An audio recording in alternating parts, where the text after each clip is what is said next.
आचार्य जी कहते हैं, लड़का और लड़की का संबंध इतना कठिन, इतना मुश्किल और इतना भारी क्यों हो गया है। आप एक इंसान हो और इस दुनिया में लगभग 800 करोड़ इंसान हैं। उन 800 करोड़ में से आधी तो लड़कियां हैं, महिलाएं हैं। तो कोई ऐसी दुर्लभ प्रजाति तो है नहीं लड़कियां जो लुप्त हो रही हों कि ढूंढने से न मिले। वो तो चारों तरफ हैं, हर जगह हैं। जब आबादी का 50% हिस्सा वही है तो इसमें इतना खास क्या है? कुछ भी तो नहीं। ये तो इतनी साधारण बात है कि अगर आप सड़क पर पत्थर फेंकोगे तो 50% संभावना है कि वो किसी महिला को ही लगेगा। इतनी बड़ी संख्या है उनकी, फिर इतनी बेचैनी क्यों? देखिए, जब आप किसी कठिन परीक्षा की तैयारी करते हैं, जैसे IIT या UPSC, तो वहाँ तनाव समझ में आता है, क्योंकि वहाँ सीटें कम हैं और एग्जाम देने वाले लोग लाखों। आप कहते हो कि मुझे टॉप 1% में आना है। वहाँ एक चीज है और उसे पाने वाले बहुत सारे लोग हैं, इसलिए सब आपस में आगे निकलना चाहते हैं। वहाँ कंपटीशन है। पर जब बात मनुष्यता की आती है, नर और नारी की आती है, तो मतलब यही है, लड़का और लड़की दोनों बराबर हैं। प्रकृति खुद ये तय करती है कि एक लड़के पर एक लड़की पैदा हो। ये बैलेंस प्रकृति ने खुद बनाया है। यहाँ कोई कंपटीशन नहीं है। यहाँ एक सीट के लिए 1000 दावेदार नहीं है।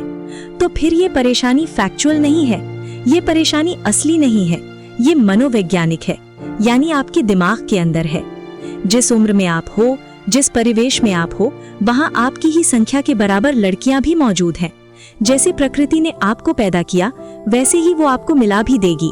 इसके लिए कोई एक्स्ट्रा जोर लगाने की जरूरत नहीं है। प्रकृति ने शरीर और मन को ऐसा बनाया है कि मिलना अपने आप सहज हो। सांस प्रकृति चलाती है, दिल प्रकृति धड़काती है। जो खाना आप खाते हो वही वो लड़की खाती है। वही ऑक्सीजन, वही भाषा, वही समाज। हम 90 से 95% बिल्कुल एक जैसे हैं। तो फिर ये तड़प, ये दूरी, ये छटपटाहट आई कहाँ से? और ये इतना बड़ा मुद्दा कैसे बन गया कि इंसान के लिए इससे बड़ी कोई बात ही नहीं बची? भारत में 90% फिल्में इसी पर बनती हैं। आदमी और औरत जैसे जीवन में और कुछ है ही नहीं। जवान होते ही लड़कों की धड़कन बस एक ही गीत गाती है, कहीं से कोई मिल जाए। प्रकृति भी हैरान होगी कि मैंने तो बराबर संख्या में लड़की और लड़का बनाया है। जितने लड़के उतनी ही लड़कियां बनाई हैं। तो फिर ये लड़का हो या लड़की, कहीं से मिल जाए का क्या मतलब? मिलना तो सहज है, प्राकृतिक है। न मिलना अप्राकृतिक है। मिलना तो खाने और सोने जैसी साधारण बात होनी चाहिए। पर आपके साथ ये साधारण बात भी क्यों नहीं हो रही? कौन आड़े आ रहा है? उसका नाम है अहंकार या ईगो। और ये अहंकार चलता है आपकी मान्यताओं पर, आपकी कहानियों पर। लड़का लड़की तो वैसे ही मिल जाने चाहिए जैसे हवा में गैसें मिली होती हैं, पर आपका अहंकार बीच में आ जाता है। अहंकार यानी आपका बिलीफ सिस्टम, आपकी शर्तें। आप सच्चाई में नहीं जीते, आप अपनी बनाई कहानियों में जीते हो, और वो कहानियां ही आपको सहज नहीं होने देती। लड़का रो रहा है, लड़की नहीं मिलती। लड़की रो रही है, लड़का नहीं मिलता।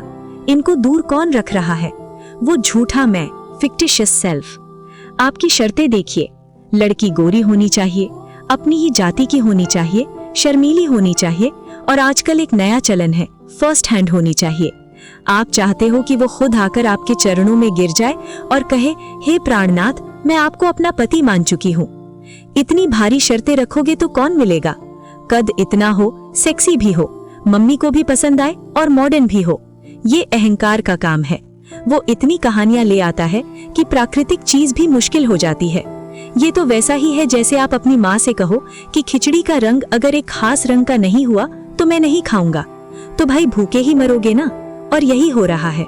आज की जवानी इस मानसिक भूख में मर रही है। आप सामने वाले के दांत गिन रहे हो, रंग देख रहे हो, अक्ल नाप रहे हो।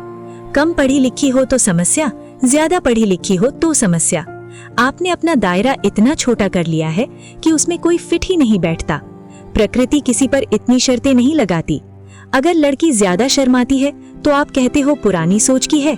अगर वो खुली सोच की है तो कहते हो संभालना मुश्किल है।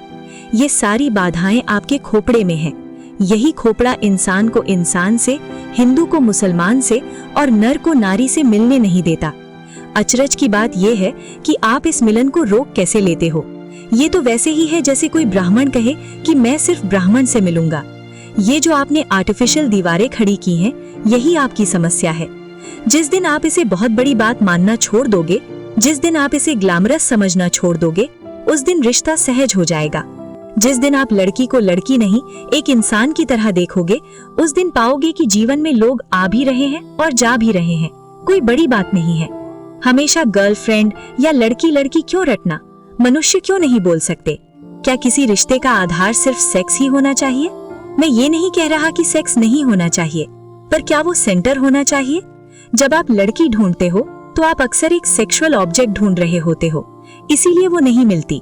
जिस दिन आप कहोगे कि मुझे अच्छे इंसान चाहिए, उस दिन हर तरह के लोग आपके जीवन में आएंगे। वृद्ध, जवान, बच्चे, स्त्री, पुरुष, सब। ये जो हमारी बंद सोसाइटी, क्लोज्ड सोसाइटी है, इसने इस रिश्ते को बहुत ज्यादा सेक्सुअलाइज बना दिया है। पर्दे डाल डालकर हमने एक दूसरे के बारे में बस कल्पनाएं या फैंटेसीज पाल ली हैं, और जब कोई मिलता है तो सालों की दबी हुई हवस बाहर निकलती है। क्या ये स्वस्थ रिश्ता है? बिल्कुल नहीं। याद रखिए, लड़की कोई अजूबा नहीं है। जैसे आप साधारण हो, वैसे ही वो भी साधारण है। वो भी एक पूरी इंसान है। उसके अपने राजनीतिक विचार हो सकते हैं, उसकी अपनी पसंद हो सकती है। आपको लगता है कि लड़की आएगी तो बस रोमांस होगा, पर हो सकता है वो आकर आपके पसंदीदा नेता को बुरा भला कह दे, या वो कहे कि मैं मांस मछली नहीं खाऊंगी। क्या आप एक इंसान को झेलने के लिए तैयार हैं? हमारे यहाँ अगर कोई लड़का किसी लड़की से बात नहीं करता तो लोग कहते हैं बड़ा अच्छा लड़का है, बड़ा सच्चरित्र है। मैं कहता हूँ वो बीमार है, मनोरोगी है। आधी आबादी से कटकर रहना कोई श्रेष्ठता नहीं है, ये पाखंड है। यही मानसिक बीमारी आगे चलकर रेप और हिंसा जैसे अपराधों को जन्म देती है। किसी भी तरह के बंटवारे को महत्व मत दीजिए, चाहे वो अमीर गरीब का हो, उत्तर दक्षिण का हो या स्त्री पुरुष का। ये बंटवारा ही हिंसा है। जब आप किसी को खुद से अलग मानते हो तो आप उसका इस्तेमाल करना चाहते हो। सहज रहिए। छोटे बच्चों को देखिए, वो जानवरों के साथ भी वैसे ही खेलते हैं जैसे इंसानों के साथ। उनके लिए कोई अलग नहीं है। तो अपनी ये मानसिक कहानियां छोड़ दो, ये शर्तें, ये अहंकार की दीवारें गिरा दो। जिंदगी को इतना बंद मत रखो। जिस दिन आप सहज हो जाओगे, उस दिन ये लड़का लड़की का मुद्दा खत्म हो जाएगा और आप एक भरपूर मानवीय जीवन जी पाएंगे। बंधन बाहर नहीं है, आपके दिमाग के भीतर है। इसे खोलिए। आप सुन रहे थे सही दिशा। धन्यवाद।